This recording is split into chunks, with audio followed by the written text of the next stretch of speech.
Honey റോസിന്റെ വാർത്തകൾ ഇപ്പോൾ social മീഡിയയിൽ നിറയുകയാണ്. ഇതിനൊരു പ്രധാന കാരണമുണ്ട്. ഹണി റോസിനെതിരെ പ്രശസ്ത ബിസിനസ്സുകാരനായ ബോബി ചെമ്മണ്ണൂർ നടത്തിയ ചില പരാമർശങ്ങൾ തുടർന്ന് തന്നെയാണ് ഇതുണ്ടായത്. എന്നാൽ ആരാണ് ശരിക്കും ഹണി റോസ്? ഇത്തരത്തിൽ ഒരുപാട് അശ്ലീല കമന്റുകളൊക്കെ നിറയുകയും ട്രോളുകൾ നിറയുകയും ചെയ്യുന്ന ഹണി റോസ് ശരിക്കും പറഞ്ഞാൽ ഒരു സാധാരണ നാട്ടിൻപുറത്തുകാരിയാണ്.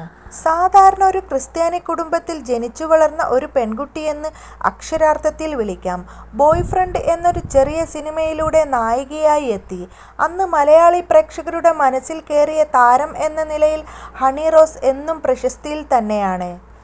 ഏതു വേദിയിൽ പോയാലും ഹണി റോസ് റാണി തന്നെയാണ്.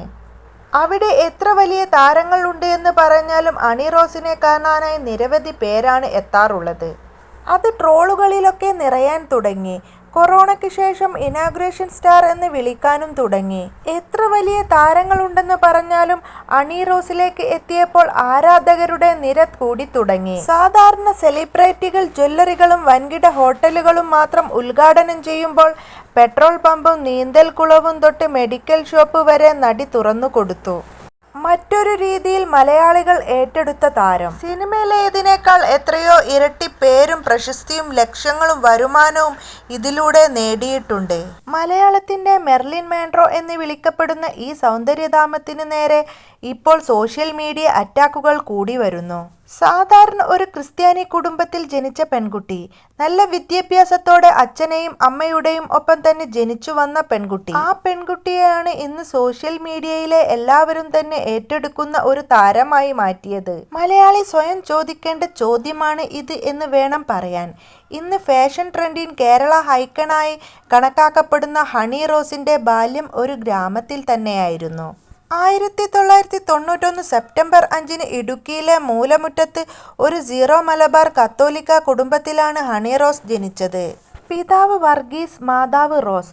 മൂലമറ്റത്തെ ഹൈസ്കൂളിലായിരുന്നു വിദ്യാഭ്യാസം. ആലുവയിലെ സെന്റ് സേവിയേഴ്സ് കോളേജ് ഫോർ വുമൻസിൽ നിന്ന് കമ്മ്യൂണിക്കേഷൻ ഇംഗ്ലീഷിൽ ബിരുദാനന്തര ബിരുദവും നേടിയിട്ടുണ്ട്. ഒരു അഭിമുഖത്തിൽ ഹണി റോസ് തന്റെ ബാല്യത്തെക്കുറിച്ച് പറഞ്ഞിട്ടുണ്ടായിരുന്നു. ഞാൻ ജനിച്ചത് ചെപ്പുകുളം എന്ന സ്ഥലത്താണ്. ഞങ്ങളുടെ ആദ്യത്തേത് ചെറിയൊരു വീടാണ്. അതൊരു തോട്ടിൻ കരയിലായിരുന്നു. എന്നെ LKG ചേർക്കാൻ വേണ്ടിയാണ് മൂലമറ്റത്തേക്ക് വന്നത്. ആദ്യം വാടക വീട്ടിലായിരുന്നു താമസം. പഴയൊരു ഓടിട്ട വീടായിരുന്നു അത്. അങ്കിൾ, ആന്റിമാർ, കസിൻസ് എല്ലാവരും ഉണ്ടായിരുന്നു. അമ്മൂമ്മയുടെ പാചകവും കളിയും ചിരിയും, അങ്ങനെ സന്തോഷകരമായ ഒരു ബാല്യം തന്നെയായിരുന്നു തനിക്കുണ്ടായിരുന്നതെന്ന് ഹണി റോസ് എടുത്തു പറയുന്നുണ്ട്. അച്ഛൻ്റെയും അമ്മയുടെയും ഒരു പ്രണയവിവാഹമാണെന്ന് ഹണി റോസ് പറഞ്ഞിരുന്നു. എന്നാൽ കല്യാണം കഴിഞ്ഞ് 30 വർഷത്തോളം ആയെങ്കിലും ആ പ്രണയകഥ മാത്രം തന്നോട് പറഞ്ഞിട്ടില്ല എന്ന് നടി ഒരിക്കൽ പറഞ്ഞിട്ടുണ്ട്. ഒടുവിൽ അമ്മയാണ് ആ പ്രണയകഥ പറഞ്ഞത്.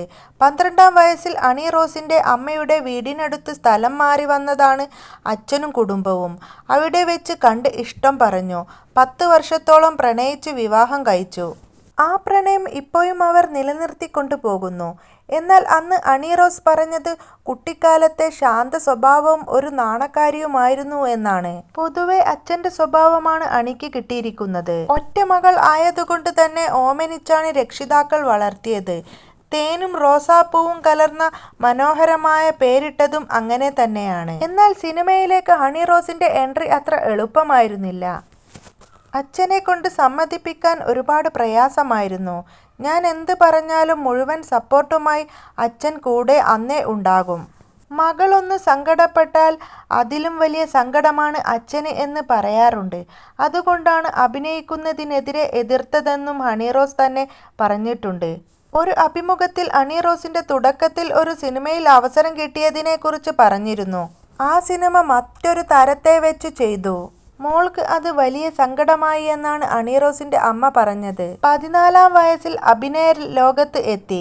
2005 വിനയൻ സംവിധാനം ചെയ്ത ബോയ് ഫ്രണ്ട് എന്ന സിനിമയിലൂടെ തുടക്കം. ചിത്രം സൂപ്പർ ഹിറ്റ് ആയെങ്കിലും ആവറേജ് വിജയമായിരുന്നു. നടൻ മണിക്കുട്ടനുമായുള്ള കോംബോ ശ്രദ്ധിക്കപ്പെട്ടു. പിന്നീട് ഹണി റോസ് തമിഴിലും തെലുങ്കിലും എത്തി. 2007 കനവനായിരുന്നു ആദ്യ തമിഴ് പ്രൊജക്റ്റ്. തുടർന്ന് അടുത്ത വർഷം തെലുങ്ക് ചിത്രമായ ആലയത്തിലും വേഷമിട്ടു. ഇന്ന് സോഷ്യൽ മീഡിയയിൽ ചർച്ച ചെയ്യുന്ന ട്രിവാൻഡ്രം ലോഡ്ജ് വലിയ വഴിത്തിരിവായി മാറി.